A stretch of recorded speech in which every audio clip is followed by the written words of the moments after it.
വഅദ് ജീവിതത്തിൽ പ്രതിഫലിക്കാനുള്ളതാണ്. ഉമ്മമാരെ ധാരാളം വഅദ് കേൾക്കാറില്ലേ? വഅദ് കൊണ്ട് ജീവിതത്തിൽ നല്ല മാറ്റമുണ്ടാകണം, വഅദ് കൊണ്ട് ജീവിതത്തിൽ നല്ല ഉപകാരമുണ്ടാകണം.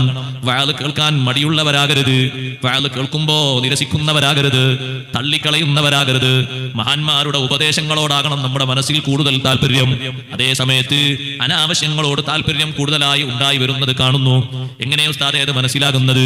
ചെറിയവരും വലിയവരുമൊക്കെ ജീവിതത്തിന്റെ ഏതെങ്കിലും ഒരു ഒഴിവ് കിട്ടുന്ന നേരത്ത് അല്ലെങ്കിൽ ഒരു സമയം കണക്കാക്കിക്കൊണ്ട് മണിക്കൂർ കണക്കിന് അനാവശ്യങ്ങൾ കേൾക്കുന്നതിന് വലിയ താല്പര്യം. അനാവശ്യം കേൾക്കുമ്പോ തീരെ താല്പര്യം ഇല്ലാത്തവരായി മാറുന്നവരാണ് മുഅ്മിനീങ്ങൾ.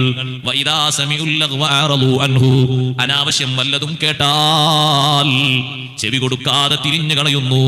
വല്ലദീനഹും അനിൽ ലഗ്വി മുഅ്രിദൂൻ, വിശ്വാസികളുടെ അടയാളം എണ്ണി പറഞ്ഞിടത്ത് അല്ലാഹു പറഞ്ഞില്ലേ? വിജയിക്കുന്നവരുടെ ലക്ഷണങ്ങൾ എണ്ണി പറഞ്ഞിടത്ത് അല്ലാഹു പറഞ്ഞില്ലേ? വല്ലദീനഹും അനിൽ ലഗ്വി മുഅ്രിദൂൻ, അനാവശ്യങ്ങൾ കേൾക്കുന്നതിൽ നിന്ന് മാറിക്കളയുന്നവരാണ്.